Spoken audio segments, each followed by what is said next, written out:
ইয়া রাসূলুল্লাহ মুমিনদের ব্যাপারে বলা হয়েছে, কিন্তু আমরা মেয়েদের ব্যাপারে বলা হয় নাই।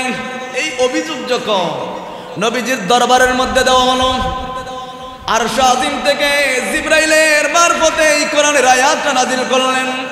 পবিত্র কালামুল্লাহ শরীফের 22 নম্বর পারার 33 নম্বর সূরার 35 নম্বর আয়াতের মধ্যে রব্বুল আলামিন জানিয়ে দিয়েছেন, ইন্নাল মুসলিমিনা ওয়াল মুসলিমাতি ওয়াল মুমিনিনা ওয়াল মুমিনাত ওয়াল কানিতিনা ওয়াল কানিতাত। আল্লাহ রাব্বুল আলামিন বলেন, নিশ্চয় ইন্নাল মুসলিমিনা ওয়াল মুসলিমাত, ওই সমস্ত মুসলমান নর এবং নারী। মুসলমান কাদেরকে বলা হয়? মুসলমান তাদেরকে বলা হয় যারা আত্মসমর্পণ করবেন, একজনের কাছে সারেন্ডার করবেন। তিনি কে? মুসলমানরা কোনো দেবদেবীর পূজা করতে পারে না, মুসলমানরা কোনো গাছের পূজা বাঁশের পূজা করতে পারে না, একজন রব রয়েছেন, বলেন তিনি কে? এজন্য আল্লাহ শাহর সেইও শ্রেষ্ঠ নবীর গোলামি, শাহিন শাহর সেইও শ্রেষ্ঠ নবীর গোলামি, ফেরেশতাদের সেইও উত্তম হয় সে আদমি, ফেরেশতাদের সেইও উত্তম হয় সে আদমি, যার সম্মানে সব ফেরেশতা সিজদাতে হয়, প্রিয় নবীর গোলামে সারা, নূর নবীজির গোলামে সারা, বাগ যদি প্রসন্ন হয় নবীর গোলামি, বাগ যদি প্রসন্ন হয় নবীর গোলামি, নূরে নবীজির গোলামে হওয়া রাজার চেয়েও দামি, নূরে নবীজির গোলামে হওয়া। অদমে বলে এই দুনিয়ার সম্পদ কিছুই নয়, নূর নবীজির গোলামে ছাড়া অন্য কিছুই নয়, প্রিয় নবীর গোলামে ছাড়া। নবীর গোলামে পরিচয় দেয় যখন সফিনা, নবীর গোলাম পরিচয় দেয় যখন সফিনা, বনের সিংহ পদ কালেন নেই কোনো ভাবনা, বনের সিংহ পদ কালেন নেই কোনো ভাবনা, ইহ পর জগতে যাহার জন্য বিজয় হয়, প্রিয় নবীর গোলাম সারা। আমরা যখন মসজিদে কদম বাই কদম পা দিয়ে মসজিদের মধ্যে প্রবেশ করি, আগে এসে যখন আগে সামনের কাতারে যখন আপনি বসবেন, আমার নবী বলেন একজন ফেরেশতা মসজিদে ঢুকার সময় গুনাহগুলো আপনার মাথা থেকে নিয়ে তোলের মধ্যে রাখেন, আরেকজন ফেরেশতা ঢুকেন, ওই ফেরেশতা প্রবেশ করে জান্নাতের টিকিটগুলা ডান দিক থেকে দেওয়া শুরু করেন। সুবহানাল্লাহ বলেন। ডান দিক থেকে দেওয়া শুরু করে, এইভাবে দিতে দিতে দিতে দিতে দিতে দিতে সবাইকে জান্নাতের সার্টিফিকেট দিবেন। এর জন্য আমার নবী জানিয়ে দিয়েছেন, পুরো সপ্তাহে যা গুনাহ করেছো শুক্রবার মসজিদের মধ্যে প্রবেশ করার সাথে সাথে পুরো সপ্তাহের ছোট ছোট গুনাহগুলো আল্লাহ মাফ করে দিবেন। সুবহানাল্লাহ। এই জন্য আপনাকে আমাকে কি করতে হবে? মসজিদে আগে আসতে হবে, পরে যেতে হবে। যখন আপনি পরে যাবেন তখন ওই ফেরেশতা তৈলে যে গুনাহগুলো নিয়ে রেখে দিয়েছেন এগুলার আপনাকে রিপিট ফেরত দিবেন। আল্লাহ বলেন, তো শরম লাগতেছে আমার এই বান্দাদেরকে যে গুনাহগুলো দিয়ে ফেলবি, আমি না রহমান, আমি না কালামুল্লাহ শরীফের মধ্যে সূরা রহমান নাজিল করলাম, আমি তো কোরআনের মধ্যে অসংখ্য জায়গার মধ্যে আমার সিফত বর্ণনা করলাম, আমি তো কালামুল্লাহ শরীফের মধ্যে নিজেকে রহমান বললাম, আমি যে রহমান এটা যদি প্রমাণ করতে হয় ওই বান্দার গুনাহগুলো তুমি আর ফেরত দিবে না। সুবহানাল্লাহ। আম্মা জান উম্মে সালামা আমার নবীর দরবারে আসলেন, ইয়া রাসূলুল্লাহ যত কোরআনের আয়াতগুলো নাজিল হয়েছেন আমি দেখেছি সবগুলা শুধু ছেলেদের ব্যাপারে নাজিল করা হয়েছে, শুধু ছেলেদেরকে বেশি গুরুত্ব দেওয়া হয়েছে। ইয়া রাসূলুল্লাহ আমরা মহিলাদের ব্যাপারে কোরআনের মধ্যে তেমন কোনো আয়াত এরকম আমাদের চোখে পড়ে না। এই কথা রসুলের দরবারের মধ্যে রসুলের স্ত্রী অভিযোগ দিয়েছেন, এটাও শুনেছেন কে? শুধু ছেলেদের ব্যাপারে কোরআনের মধ্যে নাজিল করা হয়েছে, ইয়া রাসূলুল্লাহ আমরা মহিলারা কি দোষ করলাম? নবীজি আমাদের ব্যাপারে কোরআনের মধ্যে তো কোনো সূরা নাই। আল্লাহ কত সুন্দর করে ঈমানদারের জন্য কোরআনের মধ্যে সূরা নাজিল করেছেন। আবার ছেলেদের ব্যাপারে বলা হয়েছে কাদ আফলাহাল মুমিনুনাল্লাযীনা হুম ফি সালাতিহিম খাশিউন। কাদ আফলাহাল মুমিনুন, ইয়া রাসূলুল্লাহ মুমিনদের ব্যাপারে বলা হয়েছে, কিন্তু আমরা মেয়েদের ব্যাপারে বলা হয় নাই। এই অভিযোগ যখন নবীজির দরবারের মধ্যে দেওয়া হলো, আরশ আজিম থেকে জিবরাইলের মারফতে এই কোরআনের আয়াতটা নাযিল করলেন। পবিত্র কালামুল্লাহ শরীফের 22 নম্বর পারার 33 নম্বর সূরার 35 নম্বর আয়াতের মধ্যে রব্বুল আলামিন জানিয়ে দিয়েছেন, ইন্নাল মুসলিমিনা ওয়াল মুসলিমাতি ওয়াল মুমিনিনা ওয়াল মুমিনাত ওয়াল কানিতিনা ওয়াল কানিতাত। আল্লাহ রাব্বুল আলামিন বলেন নিশ্চয় ইন্নাল মুসলিমিনা ওয়াল মুসলিমাত, ওই সমস্ত মুসলমান নর এবং নারী। মুসলমান কাদেরকে বলা হয়? মুসলমান তাদেরকে বলা হয় যারা আত্মসমর্পণ করবেন, একজনের কাছে সারেন্ডার করবেন। তিনি কে?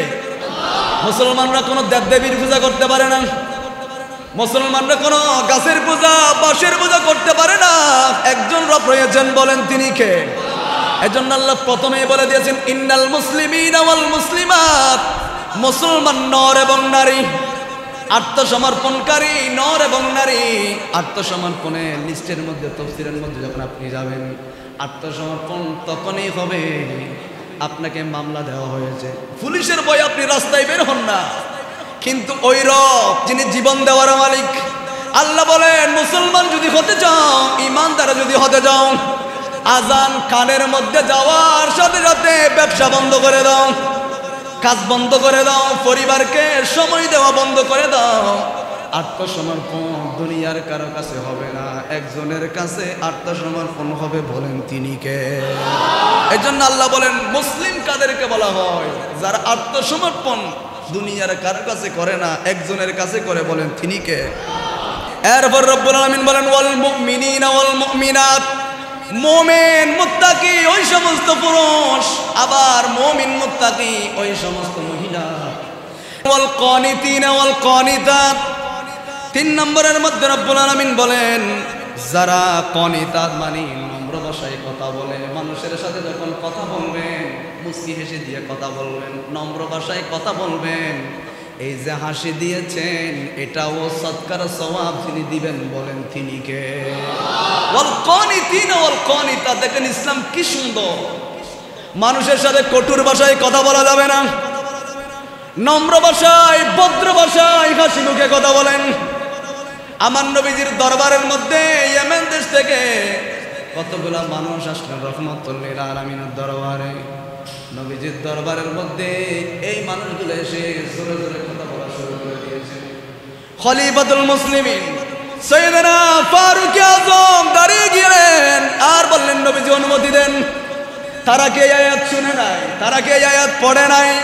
আমার নবীর দরবারের মধ্যে উঁচু গলায় কথা বলা যাবে না, নবীর কথার উপর কথাও বলা যাবে না। যদি তারা কথা বলে, এই কথা যদি নবীর আওয়াজের চাইতে উঁচু হয়ে যায়, নবীর কথার চাইতে যদি বড় হয়ে যায়, রব্বুল আলামিন তাদের সমস্ত ইবাদত বরবাদ করে দিবেন, ঠিক কিনা বলে? আল্লাহ রব্বুল আলামিন জানিয়ে দিয়েছেন হাবিব, আপনার কথার উপর যদি কারো কথা হয়, আপনার বাক্যের উপর যদি কোনো বাক্য হয়, আপনার সম্মতির উপর যদি কারো সম্মতি হয়, আপনার আওয়াজের চাইতে কারো আওয়াজ যদি বেশি হয়, আমি রব্বুল আলামিন সহ্য করতে পারবো না। কারণ আপনার জন্য কুল কায়নাত বানালাম। আমি চাই না আপনার কথার উপর কারো কথা হবে, আমি চাই না আপনার কথার আগে কেউ যাবে। আপনি যা বলবেন তা হবে, আপনার কথার উপর কেউ কথা বলতে পারবে না, ঠিক কিনা বলেন? এজন্য আমরা নবীকে যারা জীবনের চাইতে ভালোবাসি, এটা আমাদের মত নয়। কালামুল্লাহ শরীফের অসংখ্য জায়গার মধ্যে নবী জানিয়ে দিয়েছেন, আল্লাহ জানিয়ে দিয়েছেন, আমার নবীকে জীবনের চাইতে ভালোবাসবা।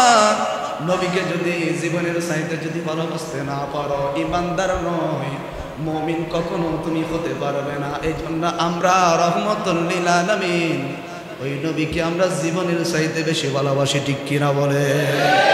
এই জন্য আমার নবীর দরবারে যখন যাবে, আমরা তো নবীকে দেখি না, আমাদের কপালে তো নবী দেখার সৌভাগ্য হয় নাই।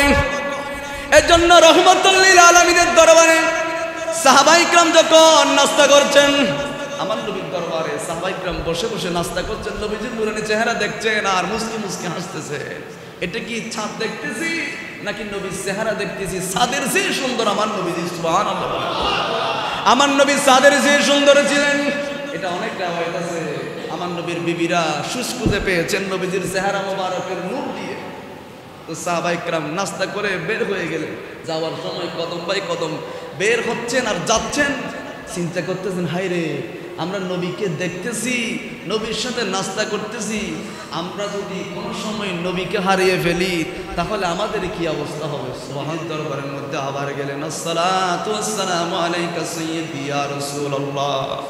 নবীজি আপনার চেহারা তো এমন চেহারা, কুতত্ব অবস্থায় এসেছিলাম, ঘরের মধ্যে কোনো খাবার নাই, ঘরের মধ্যে পানি ছিল না, খাবার ছিল না। আপনার নবীজির নূরানি চেহারা দিকে তাকালাম, নবীজি আপনার চেহারার উসিলায় আমাদের 7 দিনের পূজাগুলো দূর হয়ে গিয়েছে। ও নবীজি, আমরা আপনাকে যখন হারিয়ে ফেলবো, নবীজি আপনার নূরানি চেহারা দেখবো না, বিপদ আপদের খবরগুলা আপনাকে জানাতে পারবো না। আমার নবী বলেন, নিরাশ হইও না, যদি সত্যিকার আশিক রাসূল আমাকে ভালোবেসে থাকো তাহলে কবরেও আমি নবী থাকবো, হাসরেও নবী থাকবো, মিজানের পাল্লায়ও থাকবো, কিয়ামতের মাঠেও থাকবো, তোমাকে আমি ধরে ধরে জান্নাতে দিয়ে আসবো। সুবহানাল্লাহ। এজন্য রব্বুল আলামিন বলেন, ইন্নাল মুসলিমিনা ওয়াল মুসলিমাতি ওয়াল মুমিনিনা ওয়াল মুমিনাত ওয়াল কানিতিনা ওয়াল কানিতা। যারা নম্র ভাষায় মানুষের সাথে কথা বলে, মানুষের সাথে যখন মুস্কি হেসে কথা বলবেন, এই জন্য আমরা যখন জমিনে চলাফেরা করব, এমন কিছু বন্ধু বানাবেন, এমন কিছু মানুষের সাথে সম্পর্ক করবেন। আপনার বন্ধু মারা গিয়েছেন, যেই দূরে যাক না কেন ছুটে আসবে, এমন কিছু বন্ধু বানাবেন, এমন কিছু মানুষের সাথে আপনার সম্পর্ক রাখবেন। আপনি মারা যাওয়ার পর বন্ধু মারা গিয়েছেন, খবর শোনার সাথে সাথে ডাকাতে হোক, বিভিন্ন দেশেও বন্ধু চলে আসবে, ঠিক কিনা বলেন? এমন কিছু মানুষের সাথে বন্ধু বানাবে। কিন্তু আমরা পক্ষান্তরে দেখি, যাদেরকে আমরা খাওয়ালাম, যাদের জন্য আমরা জীবন সর্বোচ্চ সব বিলীন করে দিলাম, কিন্তু দেখা যাচ্ছে মরণের সময় সে আমার কাছে না। এমনও ঘটনা দেখেছি, 20 তলা বিল্ডিং এর মালিক, বাবা মারা গিয়েছেন করোনা ভাইরাস, আমার বাবাকে ঘরে ঢুকিয়েন না, যদি আমাদের করোনা হয়। দেখেন, যেই ছেলেকে খাওয়ানোর জন্য, যেই ছেলেকে আহার দেওয়ার জন্য বাপ সুদ খেয়েছিল, হারাম ব্যবসা করেছিল, দিনের পর দিন 7 সমুদ্র 13 নদী পার হয়ে বিদেশের মধ্যে গিয়েছিল, ওই ছেলে বলতেছে আমার বাপকে ঘরে ঢুকাইয়েন না, যদি আমাদের করোনা ভাইরাস। তো তোমার বাবার জন্য একটু কাফন লাগতেছে, এটা একটু ব্যবস্থা করে দাও না। না, কাফন তোমাদের টাকা দিয়ে কিনে আনো, আমি টাকা দিয়ে ফেলবো, এরকমও পরিবার আছে না? নাই। এই জন্য করোনা ভাইরাসের সময় আমরা জানতে পেরেছি কে আপন কে পর।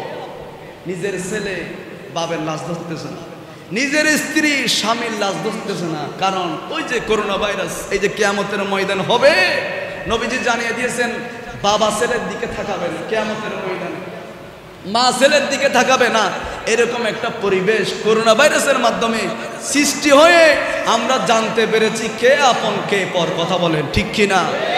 এজন্য আপনি এমন কিছু মানুষকে বন্ধু বানাবেন, এমন কিছু মানুষের সাথে আপনার চলাফেরা হবে। এটা আমি বলি নাই, আব্দুল হক মুহাদ্দিস দেহলভী রহমাতুল্লাহ আলাইহি, যিনি উপমহাদেশের মধ্যে সবচেয়ে বড় মুহাদ্দিস, যার লেখনী, যার বাবার নাম হলো আব্দুর রহিম মুহাদ্দিস দেহলভী রহমাতুল্লাহ আলাইহি, যিনি আমার রহমতুল লিল আলামিনকে অসংখ্যবার স্বপ্নের মধ্যে দেখেছেন। আপনারা তো শুনেছেন মিলাদুন নবীর মধ্যে গরু জবাই করতো, অনেক কিছু করতো, 1 বছর সোনাপুর দিয়ে ফতিয়া দিয়েছেন। রহমতুল লিল আলামিন আব্দুর রহিম দেহলভী মুহাদ্দিস দেহলভী রহমাতুল্লাহ আলাইহির ঘরের মধ্যে এসে গিয়েছেন, আর সান্ত্বনা দিয়ে বলছেন, মুহাদ্দিস সাহেব, মহাব্বতে গরু জবাই নয়, সোনাপুর দিলেও নবী খুশি হয়ে যায়। আমি তো সেই রহমতুল লিল আলামিন, তুমি যখন কান্না করে করে সোনাপুর বিতরণ করতেছিলা, সবাই নিয়েছেন, আমি রহমতুল লিল আলামিন তোমার হাত থেকে সোনাপুর গ্রহণ করেছি। সুবহানাল্লাহ। আমি তো সেই নবী, আমি চলে এসেছি। আব্দুল হক মুহাদ্দিস দেহলভী রহমাতুল্লাহ আলাইহি বলছেন, বন্ধু কার সাথে করবা?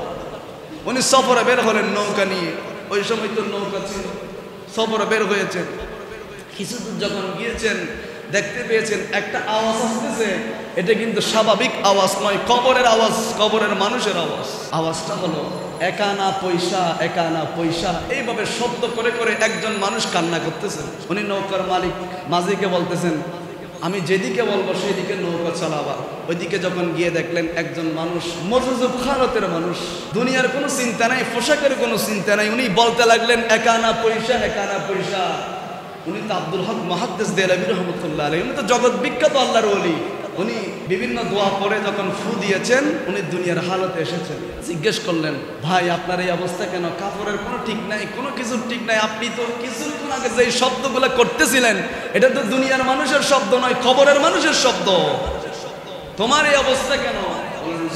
আমার এই অবস্থার পিছনে কারণ হলো আমি দুনিয়ার মধ্যে একজনের সাথে বন্ধুত্ব করেছিলাম, আমার একটা বন্ধু ছিল, আমারও তো মরার একটা ভয় আছে।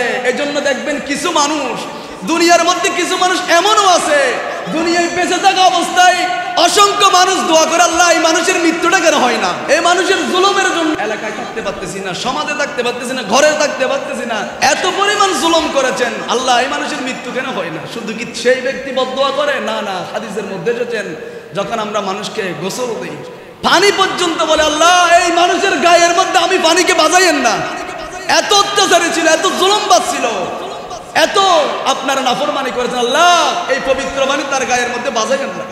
কবরের মাটি পর্যন্ত আল্লাহর কাছে পানা চায়, আল্লাহ আমি মাটির মধ্যে যাতে এই মানুষ না আসে, আমি মাটির মধ্যে এই মানুষকে যাতে শোয়ানো না হয়। শুধু কি তাই, এমনও রেওয়ায়েত এসেছেন, এমনও লাশ আপনারা দেখেছেন, শুনেছেন, কিতাবের মধ্যে এসেছেন, সকালবেলায় দাফন করেছেন, বিকেল বেলায় কবরের উপরে তুলে দিয়েছেন। এই জন্য এমন কিছু মানুষের সাথে আপনার বন্ধুত্ব করবেন, এমন কিছু মানুষের সাথে আপনার ভালোবাসাটা বিলিয়ে দিবেন, যেই মানুষটা আপনি মারা যাওয়ার সাথে সাথে যত দূর হোক না কেন, কারণ মৃত্যু যখন হবে আপনার বিল্ডিং আর কোনো কাজে আসবে না, আপনার স্ত্রী আপনার পুত্র তখন কাজে আসবে। দেওয়ার পর যাতে আপনার ছেলে মোটরসাইকেল নিয়ে রাস্তায় দাবিয়ে না বেড়ায়, আপনার সেই অর্জিত টাকাগুলা, সঞ্চিত টাকাগুলা সেই যাতে অপব্যবহার না করে।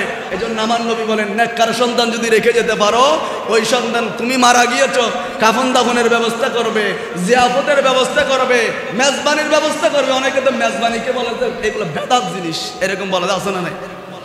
বুখারী মুসলিমের হাদিস, আমার নবীর দরবারে সাহাবায়ে কেরাম আসলেন, ইয়া রাসূলুল্লাহ বলেন না পৃথিবীর মধ্যে সবচেয়ে দামি জিনিস কোনটি? আমার নবী বলেন, আতিম্মা তুআমুকা, মানুষকে বেশি বেশি খাবার খাওয়াও, বেশি বেশি খাবার খাওয়াও, ওয়া তাকরাউস সালাম, মানুষকে সালাম দাও, চিনো এবং না চিনো, যাকে চিনো না তাকেও সালাম দিবা, যাকে চিনো না তাকেও সালাম দিবা, চিনা অপরিচিত সবাইকে সালাম দিবা, আর বেশি বেশি মানুষকে খাবার খাওয়াও। এর চাইতে ভালো জিনিস ইসলামের মধ্যে নাই। সুবহানাল্লাহ। আর আমরা বানাইছি কেটে বেদাত, ওদের মাদ্রাসায় দিয়ে দেন। আরে বেকুব, মাদ্রাসায় দেওয়ার একটা সিস্টেম আছে, মাদ্রাসায় দেন, মাদ্রাসারগুলো মাদ্রাসায়, কিন্তু আপনার বাবা মারা গিয়েছেন, মা মারা গিয়েছেন, মানুষকে খাবার খাওয়াচ্ছেন। শুধু তাই না, রেওয়ায়েতের মধ্যে তো এটাও এসেছেন, মানুষ খাবার খেয়েছেন, একটা কুকুর আড্ডি খেয়েছেন, মাত্র আড্ডি হাট খেয়েছেন, ফেলে দেওয়ার ওই হাটগুলা, মুহাররবের বড় মায়া হয়েছেন, ওই কুকুর যে হাড্ডি খেয়েছেন এটা আল্লাহর বেশি ভালো লেগেছেন খাবার অংশ থেকে। রব্বুল আলামিন এই জিনিসের উসিলায়, এই জিনিসের বিনিময়ে ওই ব্যক্তির জীবনের গুনাহ মাফ করে দিয়েছেন। সুবহানাল্লাহ। এগুলো আপনি কি বুঝবেন? আপনি তো শুধু বেদাতের ফতোয়া নিয়ে আসেন। ওই যে আব্দুল হক মুহাদ্দিস দেহলভী রহমতুল্লাহ আলাইহি, ওনাকে বললেন, ভাই তুমি তো কিছুক্ষণ আগে কবরের মানুষের ভাষায় কথা বলছিলা, এখন দুনিয়ার মানুষের হালতে এসেছো, আসলে তোমার প্রতি কি ঘটেছিল? হুজুর আমি যখন দুনিয়ায় ছিলাম, আমি তো এখনো দুনিয়ায়, কিন্তু হুজুর আমি এমন একজন মানুষের সাথে বন্ধুত্ব করেছিলাম, এমন একজন মানুষের সাথে আমার ভালোবাসা বিলিয়ে দিয়েছিলাম, যে মানুষটা বড় আবেদ মানুষ, ফরজগার মানুষ, পাঁচ ওয়াক্ত নামাজি মানুষ, তাহাজ্জুদ নামাজি মানুষ। আমি ওনার সাথে বন্ধুত্ব করেছিলাম, কিন্তু আমার মনে ভয় ছিল, আমি তো জাহান্নামী, আমি তো গুনাহগার। যদি আমার সাথে ওই মানুষের বন্ধুত্ব হয়, হয়তো ওই মানুষের উসিলায় আল্লাহ আমাকে মাফ করে দিবেন। সুবহানাল্লাহ। দেখেন, গুনাহগার হলেও অন্তরের মধ্যে ডর আছে, এই জন্য বন্ধুত্ব করেছেন একজন ভালো মানুষের সাথে। আপনি যদি 11 জন ব্যবসায়ীর সাথে বন্ধুত্ব করেন, 12তমের মধ্যে আপনি ব্যবসায়ী হিসেবে নাম লিস্টিভুক্ত হবেন। আর যদি 10 জন চোরের সাথে যদি আপনি চলাফেরা করেন, ধরে রাখেন 11তম চোরটা আপনি হবেন। ঠিক কিনা বলেন না? এজন্য সঙ্গ যদি ভালো হয়, দেখবেন আপনার চরিত্র ভালো হয়ে যাবে। আপনার উঠো বসাও ভালো হয়ে যাবে। আব্দুল হক মুহাদ্দিস দেহলভী রাহমাতুল্লাহ আলাইহি জিজ্ঞেস করলেন, বলল হুজুর আমার সাথে একজনের বন্ধুত্ব হয়েছিল, আমি একজনকে ভালোবাসতাম, বন্ধুত্ব করেছিলাম, সেই ছিল বড় আবেদ মানুষ, আর আমি হলাম স্বর্ণের ব্যবসায়ী মানুষ। হুজুর আমার তেমন সুন্দর কত না, কিন্তু আমার বন্ধুর সাথে আমার ওয়াদা হয়েছেন, বন্ধু আমি যদি তোমার আগে মারা যায় তুমি আমার কাফন দাফনের ব্যবস্থা করবা, আর তুমি বন্ধু যদি আমার আগে মারা যাও আমি তোমার কাফন দাফনের ব্যবস্থা করবো। সুবহানাল্লাহ। দেখেন বন্ধু কেমন, বন্ধুর সাথে কি ওয়াদা হচ্ছেন, বন্ধু তুমি যদি মারা যাও তোমার কাফন দাফন আমি করবো, যাবতীয় খরচ আমি করব, আর আমার আগে যদি তুমি মারা যাও তোমারগুলো আমি করবো, আমি মারা গেলে তুমি করবে। এইভাবে বন্ধুত্বের একটা কন্ডিশন হয়েছেন, চুক্তিবদ্ধ হয়েছেন। দেখা যাচ্ছে একদিন আবেদ মানুষটা রবের ডাকে সাড়া দিয়ে চলে গিয়েছেন। এই জন্য মৃত্যু নিশ্চিত, আপনার মৃত্যু যেখানে হবে ওখানে আপনার মৃত্যু হবে। এক সেকেন্ড আগেও হবে না, এক সেকেন্ড পরেও হবে না। আপনার মৃত্যু যদি হয় পাকিস্তানে, আপনি বাংলাদেশের মানুষ, দেখবেন মৃত্যুর আগে আগে যেই কোনোভাবে হোক না কেন আপনি পাকিস্তানে চলে যাবেন, ঠিক কিনা বলেন না? সুলাইমান আলাইহিস সালামের দরবারের মধ্যে ওনার একজন ভক্ত বসে আছেন, মালাকুল মউত সুলাইমান ইসলামের দরবারের মধ্যে বারংবার উকি মারে, বারংবার দরজার মধ্যে যাচ্ছেন, আর যেই মানুষের মৃত্যু হওয়ার কথা ওই মানুষের দিকে বড় বড় চোখে দেখতেছেন। তোমার মৃত্যু তো এখানে না, তোমার মৃত্যু তো সেই হিন্দুস্তানের মধ্যে, তুমি এখানে কেন? এক সেকেন্ড 10 মিনিট পর তোমার মৃত্যু হবে, তুমি 10 মিনিটের ভিতর হিন্দুস্তান কিভাবে যাবে? কারণ রব্বুল আলামিন তো আমাকে জানিয়ে দিয়েছেন এই মানুষের মৃত্যু, এই মানুষের জান কব্জ করবে হিন্দুস্তান থেকে, তুমি এখানে কেন? এই জন্য মালাকুল মউত বারংবার বড় বড় চোখে দেখতে লাগলেন, বড় বড় চোখে তাকিয়ে আছেন। ওই মানুষ বললেন, হুজুর এখন এই যে মানুষটা আমার দিকে বড় বড় চোখে তাকিয়েছেন উনি কে? সুলাইমান আলাইহিস সালাম বললেন, ওই মানুষটা হলো মালাকুল মউত, জান কব্জ করার জন্য এসেছেন। হুজুর মনে হয় আমার জান কব্জ করার জন্য এসেছেন, এই জন্য আমার দিকে বড় বড় চোখে তাকিয়েছেন, আমার বেশি ভয় হয়েছেন। হুজুর আমাকে আপনি এমন একটা দেশের মধ্যে পাঠাই দেন, বাতাসকে নির্দেশ দেন, কারণ হুজুর আপনার কথা তো বাতাসে শুনে, আপনার কথা তো জিন জাতিরা শুনে, পশু পাখিরা শুনে, আপনার কথা তো সবাই মানে। হুজুর আমাকে একটু এমন একটা দেশে পাঠাই দেন, এমন একটা দূরত্বে পাঠাই দেন যাতে মালাকুল মউত আমার জানটা কব্জ করতে না পারে, কারণ আমি শুনেছি যেখানে তার মৃত্যু নিশ্চিত ওখানে মালাকুল মউত হাজির হবে। মনে হয় আমার মৃত্যুটা এখানে নিশ্চিত, সেজন্য মালাকুল মউত চলে এসেছেন। হুজুর আমাকে এমন একটা দেশের মধ্যে বাতাসকে নির্দেশ দেন দিয়ে আসার জন্য যাতে আমার মৃত্যুটা না হয়। তখন বাতাসকে নির্দেশ দিলেন, ওনাকে উড়িয়ে নিয়ে যাও, উড়িয়ে নিয়ে ওই হিন্দুস্তানের মধ্যে ফেলেছেন। হিন্দুস্তানের মধ্যে ওই মালাকুল মউত বললেন যে আল্লাহ রাব্বুল আলামিন যে জানিয়ে দিয়েছেন যেখানে তার মৃত্যু, এই যে 10 মিনিট আগে দেখলাম সুলাইমান ইসলামের দরবারের মধ্যে, এখন 10 মিনিট লাগে না, এখন সেই ব্যক্তি হিন্দুস্তানের মধ্যে চলে এসেছেন। তখন ওখানে গিয়ে জান কব্জ করে ফেললেন, সুলাইমান ইসলামের দরবারের মধ্যে আসলেন। হুজুর এই মানুষের জান তো ওখানে হওয়ার জন্য, আমি তো জানি না, এই মানুষ আমার কাছে ফরিয়াদ করেছেন যাতে আপনার থেকে বাঁচার জন্য এমন একটা জায়গার মধ্যে তাকে নিয়ে যাওয়ার জন্য আমি এই জায়গায় পৌঁছে দিয়েছি, আল্লাহ যে এই জায়গায় তার মৃত্যু নিশ্চিত করেছেন এটা কে জানে। ওই মানুষ বললেন, হুজুর আমার বন্ধু মারা গিয়েছেন, আমি আমার বন্ধুর মৃত্যুর সংবাদ শুনে, আমার প্রাণের বন্ধু, আমি তার সাথে অধিকাংশ সময় কাটাতাম, আমার ওনার মৃত্যু শুনে আমি দ্রুত দোকান বন্ধ করে তার লাশের কাছে চলে গেলাম, নিজেই আমার বন্ধুকে গোসল করালাম।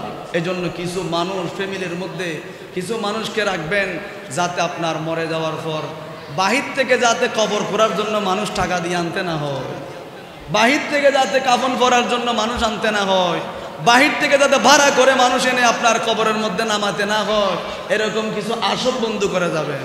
আসল বন্ধু এটা হতো প্রকৃত বন্ধু, বাহির থেকে ভাড়া করে কবর করতে যাতে না হয়, এরকম কিছু বন্ধু আপনার জীবনে, প্রত্যেকের জীবনে, আমার জীবনে, আপনার জীবনে এরকম কিছু বন্ধু প্রয়োজন, যেগুলো আসল বন্ধু।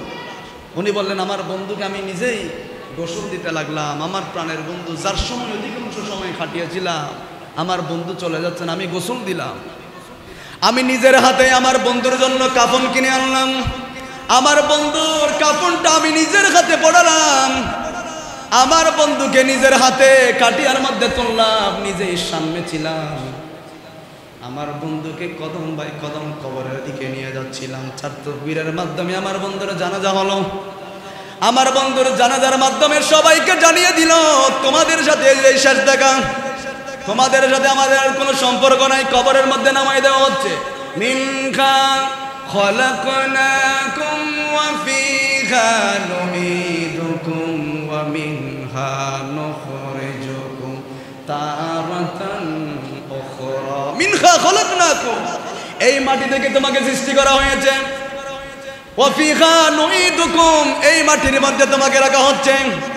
ওয়া মিনহা নুখরিজুকুম তারাতান উখরা, যেদিন ইসরাফিল আলাইহিস সালাম ভয়ঙ্কর ফুৎকার দিবেন, আল কারিয়াতু মাল কারিয়া ওয়া মা আদরাকা মাল কারিয়া, ভয়ঙ্কর ফুৎকার হুইসেল যখন দিবেন, আবার এই মাটিগুলা থেকে সমুদ্রের মধ্যে যারা নিক্ষিপ্ত হয়েছেন, সমুদ্রের তিমি মাছ যাদেরকে খেয়ে ফেলেছেন, আগুনে পুড়ে যারা মারা গিয়েছেন, যাদেরকে আপনি মেরে টুকরা টুকরা করে ফেলেছেন, গোস্তের টুকরার মতো করে ফেলেছেন, চিনার কোনো উপায় না, চেহারা চিনা যাচ্ছে না।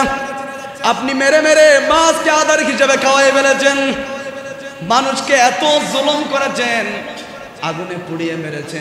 ইসরাফিল আলাইহিস সালামকে যখন রব্বুল আলামিন আল কারিয়াতু মাল কারিয়া ওয়া মা আদরাকা মাল কারিয়া, এই ফুৎকার দেওয়ার জন্য যখন বলবেন, ওই যে তিমি মাছের পেট থেকে, আগুন থেকে, পাহাড় থেকে, জমিন থেকে, কবর থেকে মানুষগুলোকে যিনি তুলবেন বলেন তিনি কে? সব জায়গা থেকে মানুষ উঠবে, সব জায়গা থেকে মানুষগুলো তোলা হবে। নামাই দিলে মিনহা খলাকনাকুম, নামাই দেওয়া হচ্ছে, বন্ধুকে নামাই দিচ্ছেন, কোনো হুঁশ নাই। কবর কমপ্লিট করে দেওয়া হলো, কবর একেবারে কমপ্লিট। আস্তে আস্তে সবাই চলে আসতেছেন। কবরের পারের মধ্যে বন্ধু দাঁড়িয়ে আল্লাহর কাছে ফরিয়াদ করেছেন, মালিক আমি তো সবচেয়ে বড় গুনাহগার, আমার বন্ধু আজকে আমার থেকে বিদায় নিয়েছেন। সবাই চলে যেতে পারে, কিন্তু আমার বন্ধুকে ছেড়ে আমার যেতে মন চায় না। কিন্তু এটা এমন জায়গা, মন না চাইলেও কিছুক্ষণ পর দেখবেন সবাই চলে এসেছেন, ঠিক কিনা বলেন?